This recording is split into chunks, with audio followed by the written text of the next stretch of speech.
നമസ്കാരം. അങ്ങനെ 29ാമത്തെ എഡിഷൻ ചലച്ചിത്രോത്സവം അവസാനിച്ചു. ഞാൻ വളരെ സന്തോഷവാനാണ്. സന്തോഷവാനാണെന്ന് പറഞ്ഞാൽ ഞാൻ കേറി നല്ല സിനിമകളെല്ലാം കണ്ടു. ഫെസ്റ്റിവലിൽ മുഴുവൻ സഹകരിച്ചു എന്നല്ല അതിന്റെ അർത്ഥം. കാരണം ഞാൻ പറഞ്ഞിട്ടുണ്ടല്ലോ മുമ്പ്. കമൽ എന്ന് പറഞ്ഞ സംവിധായകൻ ചലച്ചിത്ര അക്കാദമിയുടെ ചെയർമാനായിരിക്കുമ്പോൾ അയാൾ കാണിച്ച വൃത്തികേടുകളെക്കുറിച്ച് ചെയ്തതിന്റെ പേരിൽ അക്കാദമി നടത്തുന്ന ചലച്ചിത്രോത്സവത്തിന്റെ ഉദ്ഘാടനത്തിന്റെയും സമാപനത്തിന്റെയും ഒരു ക്ഷണക്കത്ത് പോലും എനിക്ക് അയക്കരുതെന്ന് മഹേഷ് പഞ്ചിനോട് ശട്ടം കെട്ടി എന്നെ മഹേഷ് പഞ്ച് വിളിച്ച് പറഞ്ഞതിന് ശേഷം ഞാൻ പിന്നെ അക്കാദമിയുടെ കാർഡ് എടുത്തിട്ടില്ല. അത് അക്കാദമിയിൽ കമൽ കഴിഞ്ഞ് രഞ്ജിത്ത് വന്നപ്പോഴും അത് കഴിഞ്ഞ് ഇപ്പോൾ പ്രേമം വന്നപ്പോഴും ഞാൻ എടുത്തിട്ടില്ല. ഈ വിവരം അറിഞ്ഞിട്ട് പ്രേമ എന്നോട് പറഞ്ഞു, "ദിനേശ്, നിങ്ങൾക്ക് ഏത് തിയേറ്ററിൽ ഏത് പടം കാണണം പറയും, ഞാൻ വിളിച്ച് ഏർപ്പാടാക്കാം." ഞാൻ പറഞ്ഞില്ല, ഞാൻ വരൂല. ഇനി എന്തെങ്കിലുമൊക്കെ അത് വരുമോ എന്നാണ് പ്രയാസം. UDF വരട്ടെ. എന്നെ UDF ഭരിച്ചിരുന്ന കാലത്തൊക്കെ വളരെ മാന്യമായിട്ട് പെരുമാറിയവരാ. യുവജന ക്ഷേമ ബോർഡ് നടത്തിയ ആ, നവാഗതർക്കുള്ള ടെലിഫിലിം മത്സരത്തിൽ പോലും ജൂറിയൊക്കെ ആക്കിയത് എന്നെ ജൂറി ആക്കിയിട്ടുണ്ട്. നല്ല പ്രതിഫലവും തന്നു.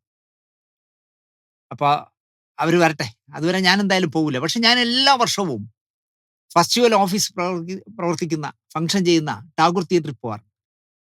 എൻ്റെ വർഷങ്ങളായുള്ള സിനിമാ സുഹൃത്തുക്കളെ വീണ്ടും കണ്ട് പരിചയം പുതുക്കാനും അക്കാദമി നടത്തുന്ന സ്റ്റാളിൽ നിന്ന് പുസ്തകങ്ങൾ, സിനിമയുടെ പുസ്തകങ്ങൾ വാങ്ങാനും. ഇത്തവണ മൈത്രി എന്ന് പറഞ്ഞൊരു പുസ്തകശാലയിൽ നിന്ന് തന്നെ ഞാൻ ഒരുപാട് കാശ് കൊടുത്ത് ഒരുപാട് പുസ്തകം വാങ്ങിച്ചു. പിന്നെ അവിടെ പ്രൊഡ്യൂസേഴ്സിന്റെ പവലിയനുണ്ട്, മാക്ടി ഫെഫ്കി നടത്തുന്ന പവലിയനുണ്ട്. ഇത്തവണ എന്നോട് ഒരാൾ ചോദിക്കുകയാണ്, താങ്കൾ പ്രൊഡ്യൂസേഴ്സ് അസോസിയേഷന്റെ പവലിയനിലേ ഇരിക്കുള്ളൂ, നമ്മളെ ഇരിക്കുക. ഞാൻ പറഞ്ഞു, അയ്യോ, എനിക്ക് ഒരു പ്രശ്നമില്ല എന്ന് പറഞ്ഞ് ഞാൻ പോയി മാക്ടിയുടെയും ഫെഫ്കയുടെയും പവലിയനിലും കുറേ നേരം ഇരുന്നിട്ടാണ് പോകുന്നത്. എനിക്ക് ഭയങ്കര സന്തോഷമായി എന്ന് ഞാൻ പറയാൻ കാര്യം, ഈ അധികാരം കിട്ടുമ്പോഴാണല്ലോ ആളുകൾ ദുഷിച്ചു പോകുന്നത്. അധികാരം കിട്ടിയാൽ ദുഷിക്കുന്ന കുറച്ച് പേരുടെ പേര് പറയാൻ പറഞ്ഞാൽ എനിക്ക് പെട്ടെന്ന് പറയാൻ കഴിയും, പക്ഷെ ഞാൻ പറയുന്നില്ല. പക്ഷേ ചലച്ചിത്ര അക്കാദമിയുടെ മാത്രം പറയാം. അത് ഈ കമലായാലും നമ്മുടെ അക്കാദമിയിലിരുന്ന എല്ലാ ചെയർമാൻമാരിൽ നിന്ന് തന്നെ പറയാം. ഈ സിനിമയുടെ മുഴുവൻ ഭാരം എടുത്ത് അവർ തോളി വയ്ക്കും. അതിന്റെ കൂടെ എന്താ പറയാ, ഞാൻ പലപ്പോഴും പറഞ്ഞതാണ്, ലോഹിതദാസിന്റെയും MG യുടെയും പത്മരാജന്റെയും എല്ലാം കൂടെ ഭാരം എടുത്ത് ചുമന്ന് രഞ്ജിത്ത് നാണം കെട്ട് പോകേണ്ടി വന്നില്ലേ? ഫെസ്റ്റിവലിന്റെ ഉദ്ഘാടന ദിവസം കൂവലായിരുന്നില്ലേ? ഞാനും കൂവിയിട്ടുണ്ടെന്നൊക്കെ പറഞ്ഞ് പുള്ളി ഒരുപാട് പറയും. പിറ്റേ ദിവസം പത്രക്കാരോട് ചന്ദ്രനെ നോക്കി പട്ടി ഉരയ്ക്കുന്ന കഥയൊക്കെ പറഞ്ഞല്ലോ പുള്ളി. ഇപ്പൊ എവിടെ രഞ്ജിത്ത്? പൂന്താനം പറഞ്ഞ പോലെ കണ്ടങ്ങിരിക്കും ജനത്തിനെ കണ്ടില്ലെന്നും വരുത്തുന്നതും ഭഗവാൻ, മാളിക മുകളിൽ ഏറിയ മന്നന്റെ തോളിൽ മാറാപ്പ് കയറ്റുന്നതും ഭഗവാൻ എന്ന് പറഞ്ഞ പോലെ. എത്ര 3 വർഷക്കാലം അദ്ദേഹം എന്ത് അഹങ്കരിച്ചു ഇല്ലേ? എനിക്ക് കൂവലൊരു പ്രശ്നമല്ല, കോളേജിൽ കൂവി തുടങ്ങിയതാണെന്നൊക്കെ പറഞ്ഞ് എന്തെല്ലാം പറഞ്ഞു. ഇത്രേ ഉള്ളൂ മനുഷ്യർ. അത് മനസ്സിലാക്കാതെ പോകുന്നതാണ് മണ്ടത്തരമെന്ന് ഞാൻ പറയും. പ്രേമന്റെ ഭാഗ്യം കൊണ്ടാണോ ദൗർഭാഗ്യം കൊണ്ടാണോ എന്ന് എനിക്കറിയില്ല. ഇപ്പോ അക്കാദമിയുടെ ചെയർമാന്റെ പോസ്റ്റിൽ പ്രേംകുമാറാണ്. പ്രേംകുമാറിന് അതൊരു നഷ്ടക്കച്ചവടമാണെന്ന് ഞാൻ പറയും. നിങ്ങൾ വിവരാവകാശ വഴി ഒന്ന് അന്വേഷിച്ച് നോക്കൂ, പ്രേമന്റെ ശമ്പളം എത്രയാണ്. അവിടെ ഡെയിലി വേസ് ആയിട്ട് വർക്ക് ചെയ്യുന്നവർക്ക് തന്നെ 1500 രൂപ എന്തോ ശമ്പളമുണ്ട്. അപ്പോൾ 10 ദിവസം വർക്ക് ചെയ്താൽ 15,000 രൂപ കിട്ടും ഇല്ലേ? അവിടെ ഫെസ്റ്റിവലിനുള്ള സിനിമയ്ക്കുള്ള പടങ്ങൾ കാണുന്ന സ്ക്രീനിങ് കമ്മിറ്റിയിൽ ഇരുന്നാൽ 50,000 രൂപ എന്തോ കിട്ടും. ഒരു 10ഓ 20ഓ ദിവസം ഇരുന്നാൽ 50,000 രൂപ ശമ്പളം കിട്ടും. അവിടെ സ്റ്റാഫുകൾക്ക് എത്ര രൂപ ശമ്പളം കാണും നിങ്ങൾ അന്വേഷിക്കും. പക്ഷേ ചലച്ചിത്ര അക്കാദമിയുടെ വൈസ് ചെയർമാന് കിട്ടുന്നത് 10,000 രൂപയാണ്. ചെയർമാൻ ആയപ്പോഴും അയാൾക്ക് വൈസ് ചെയർമാന്റെ ശമ്പളമാണ് കിട്ടുന്നത്, 10,000 രൂപ. വിവരാവശ്യം വഴി ചോദിച്ചു. 10,000 രൂപ എന്ന് പറഞ്ഞാൽ ഇപ്പം പ്രേമൻ ഒരു സീരിയലിൽ അഭിനയിക്കാൻ പോയ ദിവസം 15,000 രൂപ കിട്ടും. 30 ദിവസം വർക്ക് ചെയ്താൽ 45,000 രൂപ കിട്ടും. അല്ല, 1,50,000 രൂപ കിട്ടും. 1.5 അല്ല അല്ലേ? 30 ദിവസം പോയാൽ 15,000 രൂപ വെച്ച് 10 ദിവസം പോയാൽ 1.5, 4,50,000 രൂപ കിട്ടും ഒരു മാസം. പോട്ടെ, 2,00,000 രൂപ കിട്ടും. 10,000 രൂപയുടെ അക്കാദമി ചെയർമാനാണ് ഇപ്പോൾ ഇരിക്കുന്നത്. അയാൾ എന്താണെന്തോ അങ്ങനെ കയറിയിരിക്കുന്നത്? ചോദിച്ചില്ല എന്ന് തോന്നുന്നു. എനിക്ക് ചെയർമാന്റെ ശമ്പളം തരണ്ടേ, ഞാൻ ആ പോസ്റ്റിലല്ലേ എന്ന് ചോദിച്ചു കാണില്ല. അയാളൊരു അഭിമാനിയാണല്ലോ. പക്ഷേ ചലച്ചിത്ര അക്കാദമിയുടെ 29ാമത്തെ വർഷമാണല്ലോ ഇപ്പോൾ ഫിലിം ഫെസ്റ്റിവൽ നടക്കുന്നത്. ഞാൻ ഈ 29 വർഷത്തെയും ചെയർമാൻമാരെ നന്നായിട്ട് കണ്ടിട്ടുള്ള ആളാണ്. ഇത്രയും ജനകീയനായ ഒരു എന്താ പറയുക അക്കാദമി ചെയർമാനെ ഇതിനു മുമ്പ് ആരും കണ്ടിരിക്കാൻ വഴിയില്ല.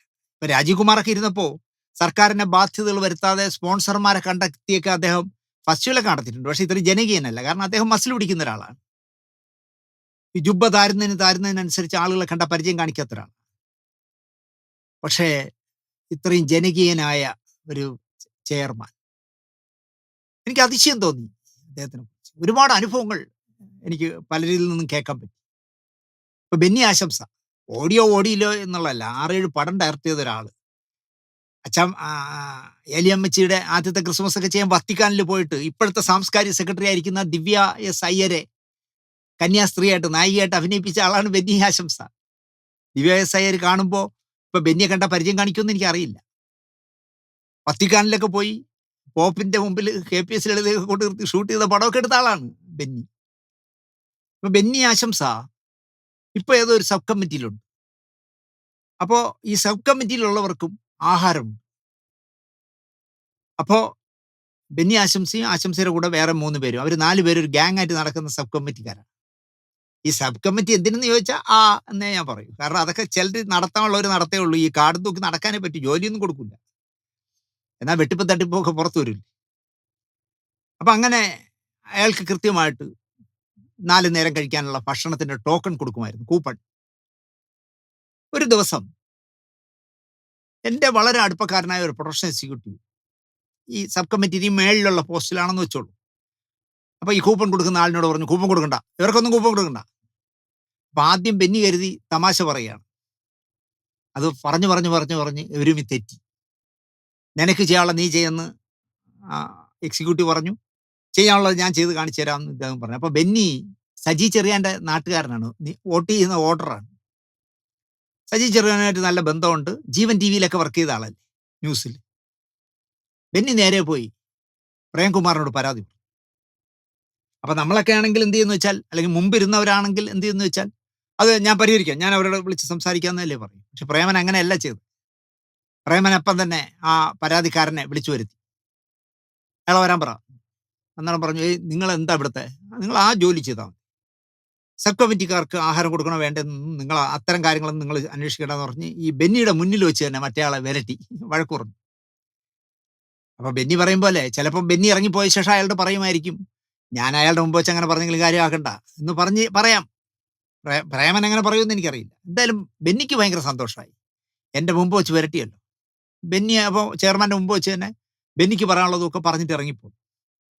ഇവർ രണ്ടുപേരും എനിക്ക് പരിചയക്കാരായിട്ട് ഞാൻ പറഞ്ഞു, ബെന്നി സജി ചെറിയാനൊന്നും പരാതി കൊടുക്കരുത്. അവൻ ലെറ്ററൊക്കെ എന്നെ എടുത്ത് കാണിച്ചു, ഞാൻ അതാ എഴുതി വെച്ചിരിക്കുന്ന ലെറ്റർ ഇതാണെന്ന്. ഞാൻ പറഞ്ഞേ, പരാതി ഒന്നും കൊടുക്കരുത്, നമുക്ക് വേണ്ടപ്പെട്ട ആളല്ലേടാ, അവൻ്റെ വിവരദോഷം കൊണ്ട് പറഞ്ഞു വിട്. ബെന്നിയെ ഒതുക്കി. അതുപോലെ തന്നെ ആ പ്രൊഡക്ഷൻ എക്സിക്യൂട്ടീവിനോട് ഞാൻ പറഞ്ഞു, എടാ 4 നേരത്തെ ആഹാരം, രാവിലെ ബ്രേക്ക്ഫാസ്റ്റ് കഴിക്കണമെങ്കിൽ ഒരു 50-100 രൂപ വെച്ചു. 4 നേരത്തെ ആഹാരം ചങ്ങനാശ്ശേരിയിൽ നിന്ന് ഇവിടെ വന്ന്, മാമൂടിയിൽ നിന്ന് ഇവിടെ വന്ന് ഇതിൽ പങ്കെടുക്കുമ്പോൾ അവന് കിട്ടുകയാണെങ്കിൽ അവൻ്റെ റൂം ചെലവ് അവൻ എന്തായാലും അവൻ വഹിക്കണം. ആ 4 നേരത്തെ ആഹാരത്തിന് എന്തിനടാ വാശി പിടിക്കണം? ഇവിടെ ഈ മരത്തിൽ ആയിരക്കണക്കിന് ലൈറ്റ് ഇട്ടിട്ടുണ്ട്. ചിലപ്പോൾ ഈ ലൈറ്റ് ഇട്ടിരിക്കുന്ന ഉടമസ്ഥൻ കൊടുത്തിരിക്കുന്ന കൊട്ടേഷൻ 10,000 ലൈറ്റ് ഇവിടെ ഇട്ടുന്നതായിരിക്കും. നിങ്ങൾ അക്കാഡമിയിലുള്ളവരോ നിന്നെ പോലെ ഡെയിലി വേസായിട്ട് ഇവിടെ നിൽക്കുന്ന ആരെങ്കിലും കയറി ഇതിലുണ്ടോ 10,000 ഉണ്ടോ? 5,000 കാണില്ലടാ. ബാക്കി 5,000ന്റെ പൈസ ഇതിലേതോ ഒരു സംഘാടകൻ വിഴുങ്ങുന്നതായിരിക്കും. ഇതുപോലെ അക്കാഡമിയുടെ ഈ കോടികൾ മുടക്കി നടത്തുന്ന ഫിലിം ഫെസ്റ്റിവലിൽ എത്ര കാശാണ് ഒഴുകി പോകുന്നതെന്ന് നീ ഒന്ന് ആലോചിക്കാത്ത. ഈ 5-10 പേര് അർഹതപ്പെട്ട ആഹാരം കഴിച്ചാൽ ആഹാരത്തിന് വരുന്നവരുടെ, പക്ഷെ അവൻ അമ്പിലും ബില്ലും അടുക്കുന്നില്ല, അങ്ങനെയല്ല ഇങ്ങനെയല്ല എന്നൊക്കെ പറഞ്ഞിട്ട് ഒരുപാട് പറഞ്ഞു. അപ്പൊ അങ്ങനെയൊക്കെ വളരെ ആക്റ്റീവായിരുന്നു പ്രേമൻ. ഇപ്പൊ 21 പഴയകാല നടിമാരെ കൊണ്ടൊന്ന് ആദരിച്ചു. ഞാനൊരു ദിവസം നോക്കുമ്പോൾ ടാഗോർ തിയേറ്ററിന്റെ മുന്നിൽ പോലീസുകാരോടൊപ്പം നിന്ന് ട്രാഫിക് നിയന്ത്രിക്കുന്നു പ്രേമൻ. കാറിൽ ഇറങ്ങിപ്പോയപ്പോൾ അവിടെ ട്രാഫിക് ബ്ലോക്കായി കിടക്കുന്നു. പ്രേമൻ ഇറങ്ങി റോഡിൽ നിന്ന്, അപ്പോൾ പ്രേമൻ പറയുമ്പോൾ കാറുകാർ കേൾക്കും, ആട്ടോക്കാർ കേൾക്കും, ബൈക്കുകാർ കേൾക്കും. കാരണം അവർ നടന്നല്ലേ.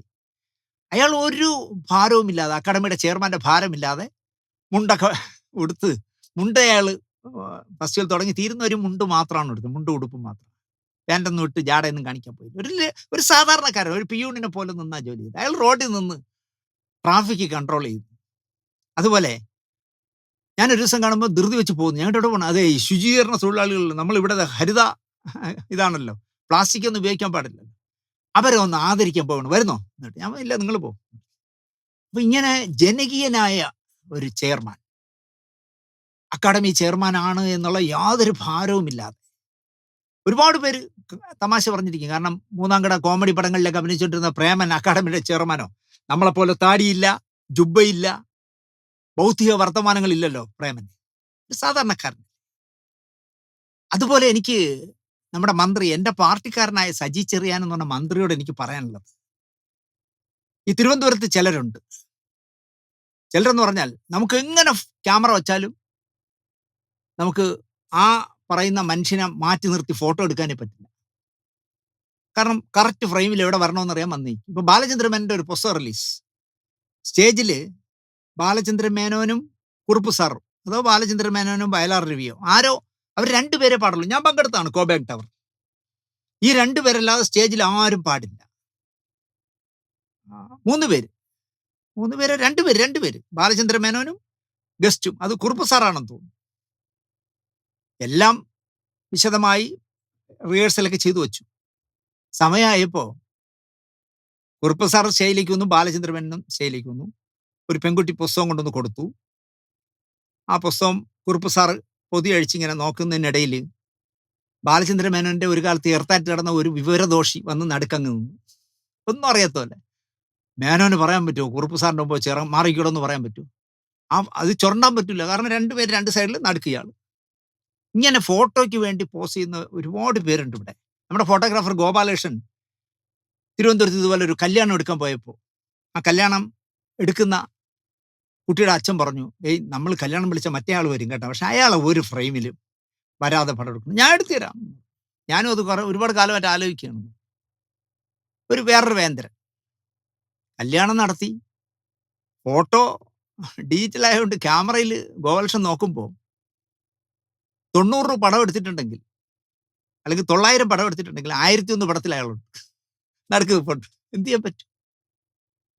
പെണ്ണിന്റെ അച്ഛനും പയ്യന്റെ അച്ഛനോ അല്ലെങ്കിൽ പയ്യനും പെണ്ണിനോ ഒന്നുമല്ല പ്രാധാന്യം. ഇയാൾ കയറി എല്ലാ ഫ്രെയിമിലും കയറി നിൽക്കും. അവസാനം ഗോപാലകൃഷ്ണൻ ചെയ്ത വേല, ഇയാളുടെ തല വെട്ടി മാറ്റിയിട്ട്, ഇപ്പം കമ്പ്യൂട്ടറിലായതുകൊണ്ട് അങ്ങനെ ചെയ്യാമല്ലോ, പലരുടെയും തലയെടുത്ത് അവിടെ വെച്ചു മാറി മാറി നിൽക്കുന്നതായിട്ട്. ഇങ്ങനെ നടക്കുന്ന ചില വേന്ദ്രന്മാർ തിരുവനന്തപുരത്തുണ്ട്. മറ്റുള്ളിടത്തുണ്ടോ എന്ന് എനിക്കറിയില്ല. നിങ്ങൾ ഇത്തവണത്തെ ഫിലിം ഫെസ്റ്റിവലിന്റെ നിശാഗന്ധി ഓഡിറ്റോറിയത്തിലായാലും ഈ ഹോട്ടലുകളിൽ നടന്നതായാലും ടാഗോർ തിയേറ്ററിലെയൊക്കെ ഫോട്ടോകൾ എടുത്ത് നോക്കിയേ.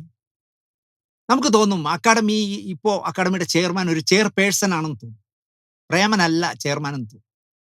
ഇപ്പൊ മന്ത്രി അല്ലെങ്കിൽ മന്ത്രി 21 പേരെ ആദരിക്കുന്നു വെച്ചോളൂ.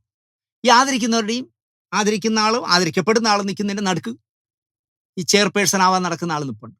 വിവരമെന്ന് പറഞ്ഞ തൊട്ടു തെറിക്കാത്തൊരു സ്ഥലം. പക്ഷേ അവർക്ക് ഇത്രയും സ്വാതന്ത്ര്യം കിട്ടുന്നത്, ഇങ്ങനെ ഹൈജാക്ക് ചെയ്യാനുള്ള സ്വാതന്ത്ര്യം കിട്ടുന്നത് ഈ മന്ത്രി സജി ചെറിയാൻ അവരെ ഭയങ്കര ഏതൊരു വലിയ സംഭവമാണെന്ന് പറഞ്ഞാൽ കൊണ്ടു നടക്കും.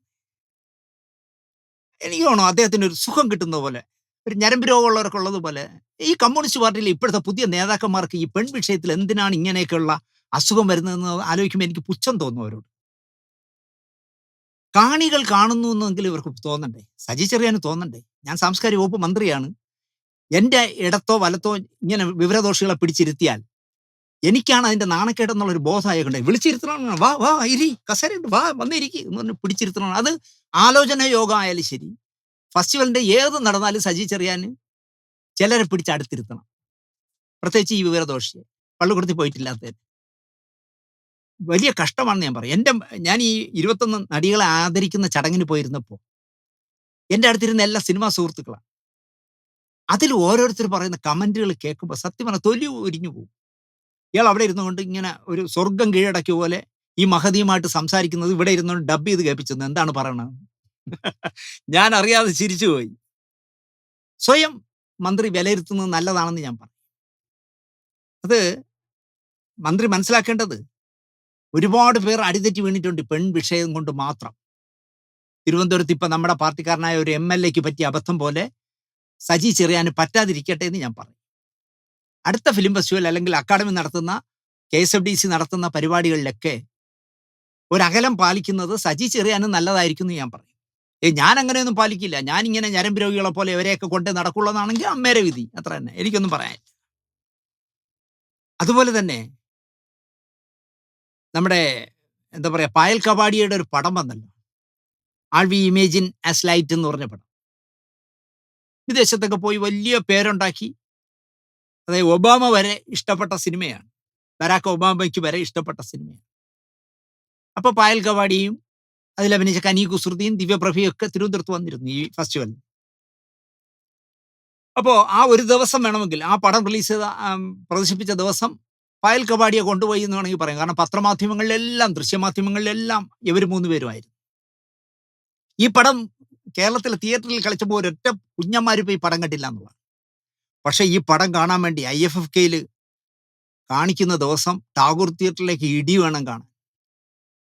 ഇത് കണ്ടേ അടങ്ങുമെന്ന് പറഞ്ഞ് ചെറുപ്പക്കാരെല്ലാം കൂടെ അതിലെന്തോ അല്പ സെക്സ് ഉണ്ട് എന്ന് വിചാരിച്ചിട്ട് അത് കാണാനായിട്ട് എന്താ ബഹളം എന്നറിയാം. തിയേറ്റർ തറയിലിരുന്നൊക്കെയാണ് കാണുന്നത്. ത്യാഗം സഹിക്കുന്നവണ്ണം കാണാൻ. IFFK ആദ്യമായാണ് പായൽ കപാടി വരുന്നത്. മുമ്പ് ഡോക്യുമെന്ററി ആയിട്ട് വന്നിട്ടുണ്ട്. മണിക്കൂറുകൾ ക്യൂ നിന്ന് ചെറുപ്പക്കാർ സിനിമ കാണുന്നു. അവർക്ക് അത്ഭുതം തോന്നി. യവനൊക്കെ തിയേറ്ററിൽ വന്നപ്പോൾ കണ്ടിരുന്നെങ്കിൽ എനിക്ക് 10 പൈസ കിട്ടിയെന്ന് അവർക്ക് തോന്നിക്കാണും. പായലിന് ആ കാഴ്ച വലിയ അത്ഭുതമായിരുന്നു. അമ്മ ചെയ്യുന്ന വർക്കുകൾ കണ്ട് വളർന്ന മകൾ ഒരു എഡിറ്റർ ആകണം എന്ന് ആഗ്രഹിച്ചു. അതിനുവേണ്ടി അവർ പൂനെയിൽ അപേക്ഷ അയച്ച് പരീക്ഷയിൽ തോറ്റു. അത് നന്നായി പായൽ എന്ന് ഞാൻ പറയും. കാരണം അതുകൊണ്ടാണല്ലോ നിങ്ങൾക്ക് ആൾ വി ഇമേജിൻ ആസ് ലൈറ്റ് എന്ന് പറഞ്ഞ ഒരു പടം എടുത്തുകൊണ്ട് ലോകം മുഴുവൻ ശ്രദ്ധിക്കുന്ന സംവിധായികയായി മാറാൻ കഴിഞ്ഞത്. അതുകൊണ്ട് തീർച്ചയായിട്ടും എഡിറ്റർ ആവാൻ കഴിയാത്തതിൽ വിഷമമൊന്നും വേണ്ട. നമ്മൾ ഫെസ്റ്റിവൽ പറയുമ്പോൾ ഒക്കെ പറയുന്ന ഒരു വാചകമുണ്ട്, ഫെസ്റ്റിവൽ കിളികൾ. ഇത്തവണയും ഇഷ്ടംപോലെ ഫെസ്റ്റിവൽ കിളികളുണ്ടായിരുന്നു. അപ്പോൾ എന്താ പറയുക, എൻ്റെ കുറേ സുഹൃത്തുക്കൾ അവിടെ ഉണ്ടായിരുന്നു. ഉണ്ണി പാറശാലയാണ് അതിൽ മെയിൻ. കാരണം കഴിഞ്ഞ തവണ അദ്ദേഹത്തിൻ്റെ പെർമിഷൻ പോലും വാങ്ങാതെയാണ് ഉണ്ണിയുടെ പടങ്ങൾ ഞാൻ ഒരുപാട് ഉപയോഗിച്ചത്.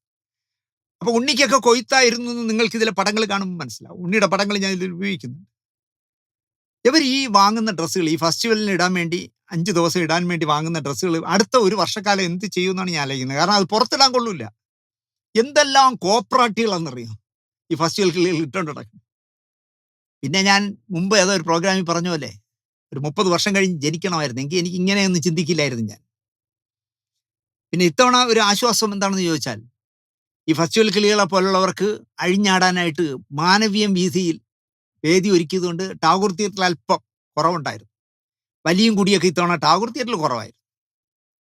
പക്ഷെ പരമ ഭക്ഷണത്തരങ്ങളാണ് അവർ കാണിക്കുന്നതെന്ന് പറഞ്ഞു പലരും. എല്ലാവരും അല്ല. ഇപ്പം തന്നെ നമ്മുടെ സാംസ്കാരിക മന്ത്രിയുടെ കീഴിലുള്ള സാംസ്കാരിക സംഘടനയിലുള്ള സ്ഥാപനത്തിലുള്ള ഒരു തലവൻ ഒരു തിയേറ്ററിലിരുന്ന് എന്തോ പോക്കൃത്തനം കാണിച്ചു എന്ന് എന്നോട് ഒരാൾ പറഞ്ഞു. വീഡിയോ വിഷ്വൽ ഉണ്ടെന്ന് പറയുന്നു. തിയേറ്ററിലൊക്കെ ഇപ്പോൾ ക്യാമറ ഉണ്ടല്ലോ. ഇത് അറിയാതെയാണോ ഈ മഹാൻ ഇത് ചെയ്തതെന്ന് എനിക്കറിയില്ല. എന്തായാലും അങ്ങനെ ചെയ്തിട്ടുണ്ടെങ്കിൽ അത് മോശമാണ്. ഇനിയിപ്പോൾ ഞാനത് പറഞ്ഞെന്ന് പറഞ്ഞാൽ കമൽ കൊടുത്തോലെ കൊണ്ടൊന്നും പോക്സോ കേസൊന്നും കൊടുത്തുള്ളേ. അതുകൊണ്ട് കൊടുക്കരുത് എന്ന് പറയാൻ വേണ്ടിയാണ് ഞാനത് പേരൊന്നും പറയുന്നില്ല. എന്തായാലും സിനിമാക്കാരൊക്കെ ഇപ്പം അത് ചർച്ച ചെയ്യുന്നുണ്ട്. അദ്ദേഹം ഞാൻ വളരെ മാന്യൻ എന്നാ കരുതിയേ തിയേറ്ററിനകത്ത് കാണിച്ച പേക്കൂത്തുകളെ കുറിച്ച്. അപ്പൊ പിന്നെ ഈ ഫെസ്റ്റിവൽ കിളികളായ പാവം കൊച്ചു കുട്ടികളെ നമ്മൾ എന്തിനു പറയണല്ലേ? എല്ലാം 20, 22, 18 ഒക്കെ വയസ്സുള്ള പിള്ളേരല്ലേ. ഒരാഴ്ച അവരെന്തായാലും തിമിർത്ത് കളിച്ചു എന്നുള്ളതാണ് തിരുവനന്തപുരത്ത്. ഒരു എന്താ പറയാ, നമ്മുടെ സാമൂഹ്യ ബോധമായിട്ടുള്ള ഒരു ചിന്തയില്ല അവർക്ക്. അവരിങ്ങനെ ആസ്വദിച്ച് ജീവിതം ആസ്വദിക്കുന്നവരാണെന്ന് ഒറ്റ നോട്ടത്തിൽ മനസ്സിലാവും. നമുക്കെന്തായാലും ഈ ഡ്രസ്സൊന്നും ഇട്ട് നടക്കാൻ പറ്റില്ല, അല്പം തൊലിക്കെട്ടി കുറവായുണ്ട്. അതുപോലെ തന്നെ നവാഗത എന്ന് പറഞ്ഞാൽ, നവാഗതൻ അല്ലെങ്കിൽ നവാഗത എന്ന് പറഞ്ഞാൽ അതിൻ്റെ അർത്ഥം അറിഞ്ഞിടാത്തവരാണോ ഈ അക്കാഡമിയിൽ താടിയും ജുബ്ബയൊക്കെ ഇട്ട് നടക്കുന്നതെന്ന് എനിക്ക് സംശയമുണ്ട്. ഇന്ത്യയിലെ മികച്ച നവാഗത സംവിധാന പ്രതിഭയ്ക്കുള്ള 1 ലക്ഷം രൂപയുടെ പുരസ്കാരം നമ്മുടെ മരിച്ചുപോയ KR മോഹൻ സാറിന്റെ പേരിലാണ് കൊടുക്കുന്നത്. അപ്പുറം എന്ന് പറഞ്ഞ സിനിമ സംവിധാനം ചെയ്ത ഇന്ദുലക്ഷ്മിക്കാണ് കിട്ടിയത്. KR മോഹൻ സാറിന്റെ ഒരു ജീവിച്ചിരുന്ന കാലത്ത് ആർക്കും ഒരു പ്രശ്നം ഉണ്ടാകാതെ ജീവിച്ച മാന്യനായ മനുഷ്യനായിരുന്നു. ആ മനുഷ്യൻ എന്തിനിങ്ങനെ കളിയാക്കുന്നു എന്ന് എനിക്കറിയില്ല. ഇന്ത്യയിലെ മികച്ച നവാഗത സംവിധായിക പ്രതിഭയ്ക്കുള്ള 1 ലക്ഷം രൂപയ്ക്കുള്ള അവാർഡാണ് ഇന്ദുലക്ഷ്മിക്ക് കിട്ടിയത്. അവർ 3 പടം ചെയ്തിട്ടുണ്ട്. 3 പടം ചെയ്ത ആളിന് നവാഗതയുടെ അവാർഡ്.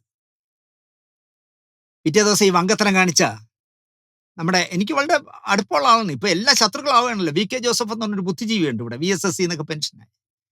താടിയും ജുബ്ബയൊക്കെ ഉള്ള ഒരു ടിപ്പിക്കൽ ബുദ്ധിജീവി. കുറെ പുസ്തകങ്ങളൊക്കെ എഴുതിയിട്ടുണ്ട്. എന്നെ വലിയ ഇഷ്ടമാണ്. പുകാസയുടെ ആളാണ്, പുരോഗമന കലാ സാഹിത്യ സംഘത്തിന്റെ ആളാണ്. ആ മഹാൻ പറയുന്നത് നവാഗത എന്നാൽ 2ഓ 3ഓ സിനിമകൾ എടുത്താലും കൊടുക്കാമെന്നാണ് അർത്ഥം എന്ന് അദ്ദേഹത്തിന് ആരോ പറഞ്ഞു കൊടുത്തു. നവാഗത എന്ന് പറഞ്ഞാൽ ആദ്യമായിട്ട് ചെയ്യുന്നതല്ല. എന്നാൽ പിന്നെ നിങ്ങളുടെ ഗ്രൂപ്പിലുള്ള ഷാജിൻ കരുണിന് കൊടുത്താൽ പോരായിരുന്നു? നവാഗത സംവിധായകനുള്ള അവാർഡും കൂടെ ഷാജിൻ കരുണിനും കൊടുക്കാത്തത്. ഇപ്പൊ ജെ.സി. ഡാനിയൽ അവാർഡും അദ്ദേഹത്തിനല്ലേ കൊടുത്തത്. അക്കാഡമിയുടെ KSFDCയുടെ ചെയർമാൻ ആയിരിക്കുന്ന മനുഷ്യന് എന്താ പറയാ 85 വയസ്സ് 88 വയസ്സൊക്കെ അനാരോഗ്യവതികളായിരിക്കുന്ന പി സുശീലയെ പോലെ ജാനകി അമ്മയെ പോലുള്ള എത്രയോ പേർ അർഹതപ്പെട്ടവരുള്ളപ്പോൾ KSFDCയുടെ ചെയർമാനായിരിക്കുന്ന ഷാജിൻ കരുണിന് ഒരു ഉളുപ്പുമില്ലാതെ ജെ.സി. ഡാനിയൽ അവാർഡ് കൊടുക്കാനും അത് വാങ്ങാൻ അദ്ദേഹം പറഞ്ഞിട്ടില്ല, കുടുംബത്തിൽ നിന്ന് കിട്ടുന്നതായതുകൊണ്ട് ഞാൻ വാങ്ങും, എനിക്ക് സന്തോഷമുണ്ടെന്ന്. കാരണം അക്കാഡമി കൊടുക്കുന്നു, KSFDCയുടെ ചെയർമാൻ വാങ്ങുന്നു. ഇതൊരു നാണക്കേടെന്നല്ല, പുറം ചൊറിയലെന്ന് പറഞ്ഞാൽ അങ്ങോട്ടും ഇങ്ങോട്ടും ചൊറിയലാണ്. ഞാൻ പറയുന്നത് BK ജോസഫ് ഇതുകൂടി ചെയ്യണമായിരുന്നു. മികച്ച നവാഗതനുള്ള അവാർഡ് KR മോഹന്റെ പേരിലുള്ള 1 ലക്ഷം രൂപ ഞങ്ങൾ ഷാജിൻ കരുണിന് കൊടുക്കുന്നു. കാരണം നവാഗതൻ എന്ന് പറഞ്ഞാൽ 25 സിനിമ ചെയ്താലും കൊടുക്കാം, പക്ഷെ അടൂരിന് ഞങ്ങൾ കൊടുക്കില്ല, കാരണം ഞങ്ങൾ എതിർ ഗ്രൂപ്പുകാരായതുകൊണ്ട് ഷാജിൻ കരുണിന് കൊടുക്കുന്നു എന്ന് പറഞ്ഞാൽ പോരെ, അല്ലെങ്കിൽ TV ചന്ദ്രന് കൊടുക്കാമായിരുന്നു. പരമ ബോറായിപ്പോയി എന്ന് ഞാൻ പറഞ്ഞു. തിയേറ്ററിൽ നമുക്കിതൊക്കെ പറയുമ്പോഴാണല്ലോ പലർക്കും എന്നെ ഇഷ്ടപ്പെടാതെ വരുന്നത്. തിയേറ്ററിൽ റിലീസ് ചെയ്യാത്ത സിനിമയ്ക്ക് ജനപ്രിയ ചിത്രത്തിന് അവാർഡ് കൊടുത്ത അവാർഡ് കമ്മിറ്റിയുള്ള നാടാണ് കേരളം. അപ്പൊ ഇതിന്റെ അപ്പുറം നടക്കും എന്ന് വേണമെങ്കിൽ പറയാം. ഈ ഫെസ്റ്റിവലിലെ ഒരു കല്ലുകടി ഏതെന്ന് എന്നോട് പ്രേംകുമാർ ചോദിച്ചാൽ ഞാൻ പറയും, പ്രേമ, നവാഗതൻ എന്നുള്ള വാക്കിന്റെ അർത്ഥം പറഞ്ഞിട്ടത്, അല്ലെങ്കിൽ ഷീണ്ടേശ്വരത്തിന്റെ ശബ്ദ താരാവലി എടുത്ത് നോക്കാത്ത വിദ്വാൻമാർ ഈ പറയുന്ന ഇന്ദുലക്ഷ്മി എന്ന് പറഞ്ഞ 3 സിനിമ സംവിധാനം ചെയ്ത സ്ത്രീക്ക് അല്ലെങ്കിൽ പെൺകുട്ടിക്ക് അവർ ചെയ്ത സിനിമയ്ക്ക് അപ്പുറം എന്ന് പറഞ്ഞ സിനിമയ്ക്ക് നവാഗത സംവിധായികൾ അവാർഡ് കൊടുത്തതാണ് നിങ്ങളുടെ ഫെസ്റ്റിവലിൽ സംഭവിച്ച എനിക്ക് മനസ്സിലായ ഏക കല്ലുകടി എന്ന് ഞാൻ പറയും. ഫെമിനിച്ചി ഫാത്തിമ എന്ന് പറഞ്ഞൊരു സിനിമ ഞാൻ കണ്ടില്ല, ഞാൻ പാസ്സൊന്നും എടുക്കാത്തതുകൊണ്ട് കാണാൻ പറ്റില്ല. പൊന്നാനിക്കാരെടുത്ത സിനിമയാണ്. പൊന്നാനിക്കാരെടുത്തതുകൊണ്ടായിരിക്കാം ഫെമിനിച്ചി ഫാത്തിമ എന്നിട്ടപ്പോൾ വിവാദങ്ങളൊന്നും ഉണ്ടാവാത്ത. അല്ലെങ്കിൽ ചിലപ്പോൾ ഈ അങ്ങനെ ഫാത്തിമയെ കളിയാക്കിക്കൊണ്ട് അല്ലെങ്കിൽ ഫെമിനിച്ചി എന്ന് വിളിച്ചു എന്നൊക്കെ പറഞ്ഞു വേണമെങ്കിൽ തീവ്ര മുസ്ലിം സംഘടനകൾ ബഹളമൊക്കെ ഉണ്ടാക്കാം. പക്ഷെ പൊന്നാനിയിലുള്ളവർ എടുക്കുകയും സംവിധായകനും നായികയും എല്ലാം മുസ്ലിമും ഒക്കെ ആയതുകൊണ്ടായിരിക്കും വിവാദമൊന്നും ഉണ്ടായില്ല. ചലച്ചിത്ര ഉത്സവ പുരസ്കാരങ്ങളിൽ പ്രധാനപ്പെട്ട 5 എണ്ണം നേടിയത് ഫെമിനിച്ചിയാണ്. പ്രേക്ഷകരാണെങ്കിൽ കൈയടിച്ചാണ് ആ ഫലപ്രഖ്യാപനം പറഞ്ഞപ്പോൾ സ്വീകരിച്ചത്. അപ്പൊ അതിന് അർഹതപ്പെട്ടതാണ് കിട്ടിയത്. കഴിഞ്ഞ മേളയിൽ ഇവിടെ ഇരുന്ന് സിനിമ കണ്ടപ്പോൾ ഈ സംവിധായകൻ പറയുകയാണ്, കഴിഞ്ഞ ഫിലിം ഫെസ്റ്റിവലിന് ഞാൻ ഈ മേളയിലിരുന്ന് സിനിമ കണ്ടപ്പോൾ സ്വന്തമായൊരു സിനിമ എന്ന ചിന്ത ഉദിച്ചതിൽ നിന്നാണ് ഫെമിനിച്ചി ഉണ്ടായതെന്ന് ഫാസിൽ മുഹമ്മദ് എന്ന് പറഞ്ഞ സംവിധായകൻ പറയുന്നു. ഈ ഫിലിം ഫെസ്റ്റിവലിനായി കോടികൾ സർക്കാർ മുടക്കുന്നതിന്റെ ഫലം കണ്ടു തുടങ്ങിയെന്ന് ഈ പറയുന്ന ഫാസിൽ മുഹമ്മദിന്റെ ഈ കമന്റിൽ നിന്ന് മനസ്സിലാക്കാം. ഞാൻ ഫെസ്റ്റിവലിന് വന്ന് നല്ല നല്ല സിനിമകൾ കണ്ടപ്പോൾ എന്നാൽ ഇതുപോലൊരു സിനിമ എനിക്ക് ചെയ്തുകൂടെ എന്ന് അയാൾക്ക് തോന്നിയതിൽ നിന്നാണ് ഫെമിനിച്ചി ഫാത്തിമ ഉണ്ടായത്. പൊന്നാനിക്കാരുടെ സിനിമ മത്സര വിഭാഗത്തിൽ പങ്കെടുത്ത് വിജയിച്ചു എന്നതിലും ഈ ഫാസിൽ മുഹമ്മദിന് അഭിമാനിക്കാം. ഫെമിനിച്ചി ഫാത്തിമയിലെ നായിക ഷംല എന്ന് പറഞ്ഞ പെൺകുട്ടിയായിരുന്നു. അവർ കൈക്കുഞ്ഞുമായിട്ടാണ്, കൊച്ചുകുട്ടി, ഒരു 6 മാസം പോലും ആയില്ലാന്ന് തോന്നുന്നു, ആ കുഞ്ഞുമായിട്ടാണ് സ്റ്റേജിൽ വന്ന് പുരസ്കാരം വാങ്ങിയത്. നമ്മുടെ നാട് എത്ര പുരോഗമിക്കുന്നു എന്നതിന്റെ നേർസാക്ഷ്യമായിട്ടാണ് എനിക്കത് കണ്ടപ്പോൾ തോന്നിയത്. കാരണം ടിപ്പിക്കൽ മുസ്ലിമിന്റെ തട്ടമൊക്കെ ഇട്ടിട്ടുണ്ടെങ്കിൽ പോലും കൈക്കുഞ്ഞുമായി വന്ന് അതിൽ അഭിനയിച്ച നായിക അവാർഡ് മുഖ്യമന്ത്രിയിൽ നിന്ന് വാങ്ങുന്ന കണ്ടപ്പോൾ എനിക്ക് അഭിമാനം തോന്നി. അവസരത്തിനൊത്ത് മുഖ്യമന്ത്രിയും സംഘാടകരും ഉയർന്നു. ഫെമിനിച്ചിയിൽ ഭാഗമായ മുഴുവൻ പേരും വേദിയിൽ കയറിയതിനെതിരെ ആരും ഒരു സെക്യൂരിറ്റി പ്രോബ്ലം പറഞ്ഞില്ല. മുഖ്യമന്ത്രി വരുമ്പോൾ സെക്യൂരിറ്റി പ്രോബ്ലം ടൈറ്റ് ആണല്ലോ, പ്രത്യേകിച്ച് പിണറായി. പക്ഷേ പിണറായിയോ സെക്യൂരിറ്റിക്കാരോ അല്ലെങ്കിൽ സംഘാടകരോ ആരും തടഞ്ഞില്ല. ഈ ഫെമിനിച്ചി ഫാത്തിമയിലെ എല്ലാ ടെക്നീഷ്യന്മാരും കൂടെ സ്റ്റേജിൽ കയറി വളഞ്ഞു നിന്നാണ് അവരുടെ സന്തോഷം പ്രകടിപ്പിച്ചുകൊണ്ട് അവാർഡ് വാങ്ങിച്ചത്. നിറഞ്ഞ കയ്യടി പ്രേക്ഷകർ നൽകുകയും ചെയ്തു. പ്രേക്ഷകർ തെരഞ്ഞെടുത്ത സിനിമ ഇന്ത്യയിലെ മത്സര ചിത്രത്തിനുള്ള പിപ്രസി അവാർഡ്, നവാഗത മലയാളി സംവിധായകനുള്ള നെറ്റ്പാക്കിന്റെ അവാർഡ്, മികച്ച തിരക്കഥയ്ക്കുള്ള ജൂറി അവാർഡ്, KR മോഹൻ അവാർഡിൽ പ്രത്യേക പരാമർശം, ഇങ്ങനെ 5 അവാർഡുകൾ ഫെമിനിച്ചി ഫാത്തിമ വാങ്ങി. ഈ നവാഗത അവാർഡ് കൊടുത്തതുപോലെ തന്നെ BK ജോസഫ് ഒന്ന് കൈ വച്ചിരുന്നെങ്കിൽ ഈ പറയുന്ന ഫാസിൽ മുഹമ്മദിന് കൊടുക്കാതെ ഇതും കൂടി മറ്റേ ആ പെൺകുട്ടിക്ക് കൊടുക്കാമായിരുന്നു. അതുപോലെ ഫിലിം ഫെസ്റ്റിവലിൽ ഇതെന്ത് കാര്യമെന്ന് വേണമെങ്കിൽ ചോദിക്കാം. സിനി ബ്ലഡ് എന്നുള്ള പേരിൽ രക്തദാനം ടാഗോർ തിയേറ്ററിൽ നടത്തി. പോലീസിന്റെ രക്തദാന സേവനമായ പോൾ ബ്ലഡും തൈക്കാട് സ്ത്രീകളുടെയും കുട്ടികളുടെയും ആശുപത്രിയും Kerala state blood transfusion council, ചലച്ചിത്ര അക്കാദമി എന്നിവർ ചേർന്നാണ് ക്യാമ്പ് നടത്തിയത്. സന്തോഷ് കീഴാറ്റൂർ എന്ന് പറഞ്ഞ നടൻ രക്തം നൽകിക്കൊണ്ടാണ് അത് ഉദ്ഘാടനം ചെയ്തത്.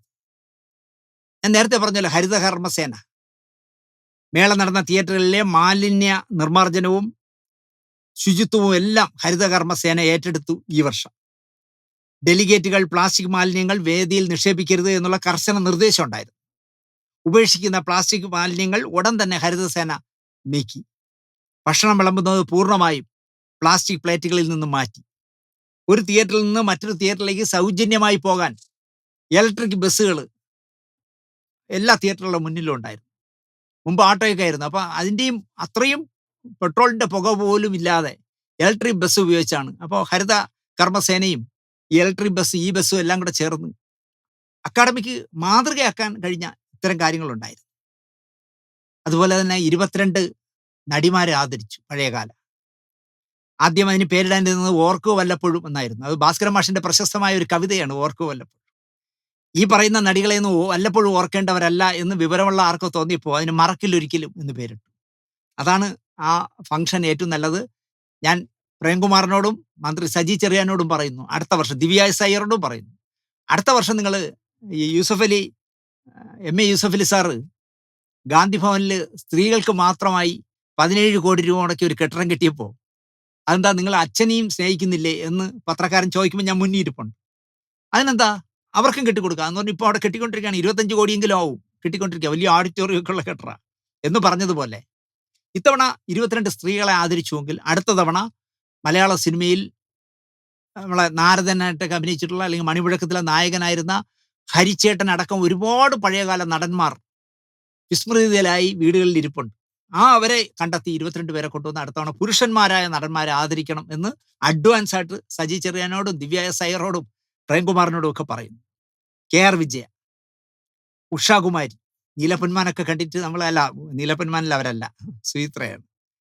UP ഗ്രേസി എന്നുള്ള പേരിട്ട രാജശ്രീ, കനകദുർഗ, TR റോമന, മല്ലിക, ശ്രീലത, റീന, ചെമ്പരത്തി ശോഭന, സുരേഖ, തകരയിലെ നായിക സുരേഖ, വിധുബാല, മഞ്ജൂർ രാധ, ഭവാനി, സച്ചു, ഹേമ ചൗധരി, വിനോദിനി, അനുപമ മോഹൻ, ജലജ, ശാന്തികൃഷ്ണ, മേനക, ഇത്രയും പേരെയാണ് ആദരിച്ചത്. ശാരദാമ്മ അനാരോഗ്യം കൊണ്ട് വരാൻ കഴിയില്ല എന്ന് പറഞ്ഞ് ഒഴിവായി. ഷീലാമ്മയും ജയഭാരതിയും വേറെ എന്തോ തിരക്ക് പറഞ്ഞു, അല്ലെങ്കിൽ അവർ 3 പേരും കൂടെ ഉണ്ടായിരുന്നെ. കേരളത്തിലേതുപോലെ മുതിർന്ന നടിമാരെ ആദരിക്കണമെന്ന് നാട്ടിലെത്തിയ ശേഷം താൻ കർണാടക സർക്കാരിനോട് ആവശ്യപ്പെടുമെന്ന് ഹേമ ചൗധരി പറഞ്ഞു എന്ന് പറയുമ്പോൾ തന്നെ ഈ ആദരവ് അർത്ഥവത്തായി. കഴിഞ്ഞ വർഷം അവർക്ക് മസ്തിഷ്ക ആഘാതം വന്ന് കോമയിലൊക്കെ ആയിരുന്നു. ഈ ദിവസത്തിന് വേണ്ടി ആകണം താൻ ജീവിതത്തിലേക്ക് മടങ്ങി വന്നത് എന്നും ഹേമ ചൗധരി പറഞ്ഞു. ജീവിതത്തിൽ ഒരിക്കലും എണീക്കില്ല എന്ന് വിചാരിച്ചതാണ്, അവരെണീറ്റു. 1962 ഉദയയുടെ ഭാര്യ എന്ന് പറഞ്ഞ സിനിമയിൽ അരങ്ങേറ്റം കുറിച്ച രാജശ്രീ, അവരെയാണ് ഗ്രേസി എന്ന് കുഞ്ചൊക്കെ പേരിട്ടത്. അവർക്ക് തന്നെ അറിയില്ല എനിക്ക് ഗ്രേസി എന്നൊരു പേരുണ്ടെന്ന് അറിയില്ലായിരുന്നു. പലയിടത്ത് വെച്ച് മലയാളികൾ കാണുമ്പോൾ ഗ്രേസി ഗ്രേസി എന്ന് വിളിച്ചപ്പോഴാണ് എനിക്ക് മലയാളത്തിൽ ഗ്രേസി എന്നാണ് പേരെന്ന് രാജശ്രീ അറിയുന്നത്. 40 വർഷങ്ങൾക്ക് ശേഷം ഞാൻ കേരളം കാണുകയാണ്, എൻ്റെ കൂടെ ഇരിക്കുന്ന പലരെയും എനിക്ക് അറിയില്ല എന്ന് അവർ പറഞ്ഞു. ഓരോ നടിമാരെ പറ്റി പറയുമ്പോഴും അവിടെ കാണിച്ച ഒരു തെമ്മാടിത്തരമാണ് ഞാൻ പറയുന്നത്. ഓരോ നടിമാരെ പറ്റി പറയുമ്പോഴും അവരെക്കുറിച്ചുള്ള ഒരു 2-3 മിനിറ്റുള്ള ക്ലിപ്പിംഗ്സ് സ്ക്രീനിൽ കാണിക്കുമായിരുന്നു. ആ ക്ലിപ്പിംഗ്സ് ചെയ്തവന് ഒരു അവാർഡ് കൊടുക്കണമെന്ന് ഞാൻ പ്രേംകുമാറിനോട് പറയും. കാരണം നമ്മൾ ക്ഷണിച്ചുകൊണ്ടിരുത്തിയിരിക്കുന്ന ഈ പറയുന്ന സച്ചു അല്ലെങ്കിൽ ഈ പറയുന്ന ഉഷാകുമാരിയൊക്കെ ബിക്കിനിയോ ഈ എന്താ പറയുക ടൈറ്റായിട്ടുള്ള ബ്രേസിയറും എന്താ പറയുക ജട്ടിയൊക്കെ ഇട്ട് പണ്ട് പാട്ടിൽ അഭിനയിച്ച വിഷ്വലൊക്കെ എടുത്ത് വെട്ടിയിട്ടാണ് അവരെ ആദരിക്കുന്ന ചടങ്ങിലെ ക്ലിപ്പിംഗ്സ് ചെയ്തിരിക്കുന്നത്. എന്തൊരു തെമ്മാടിത്തരമെന്ന് ആലോചിച്ച് നോക്കി.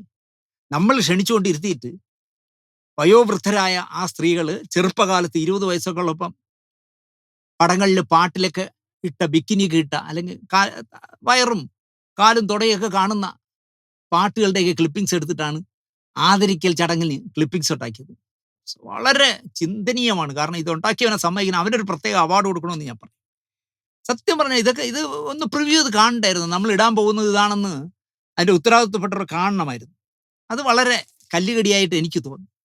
ഇതിൽ രസം എന്താണെന്ന് ചോദിച്ചാൽ, ഞാൻ നേരത്തെ പറഞ്ഞ നമ്മുടെ സജി ചെറിയാന്റെ മഹതി ഇല്ലേ, മഹതി ഈ ചടങ്ങിന് സ്വാഗതം പറഞ്ഞവൻ പറയാ, എന്റെ ഐഡിയയാണ്, ഞാനാണ് 22 പേരെ ആദരിക്കാമെന്ന് പറഞ്ഞു. അടുത്ത പ്രാസംഗികൻ പ്രേംകുമാറായിരുന്നു. പ്രേംകുമാർ പറഞ്ഞു, ഈ ഐഡിയ എന്നോട് പറഞ്ഞത് മന്ത്രിയാണ്. ആണും പെണ്ണുമായ അറിയപ്പെടാതെ മറവിയിലേക്ക് പോയ പഴയകാല കുറച്ച് നടന്മാരെ വിളിച്ച് ആദരിക്കണമെന്ന് പറഞ്ഞപ്പോൾ അതിൽ നിന്നാണ് പിന്നെ ചർച്ചകളിലൂടെ നടിമാരെ മാത്രമാക്കി. ഇതിൽ രസം എന്താണെന്ന് ചോദിച്ചാൽ, ഇതിൽ ആദരിക്കുന്നവരിൽ ഒരാളായ മേനകയാണ് ഈ തമിഴ്, തെലുങ്ക്, കന്നഡ ഭാഷകളിൽ ജീവിക്കുന്ന നടിമാരെയൊക്കെ വിളിച്ച് ഇതിലേക്ക് കണക്ട് ചെയ്ത് കൊടുത്തു. പക്ഷെ മൈക്ക് കിട്ടിയപ്പോൾ മൈക്ക് വിഴുങ്ങി പറയുകയാണ്, ഞാനാണ്, എൻ്റെ ഐഡിയയാണ്. പക്ഷെ അത് പ്രേമം പൊളിച്ചു കൊടുക്കുന്ന കണ്ടപ്പോൾ എനിക്ക് ഭയങ്കര ഇഷ്ടപ്പെട്ടു.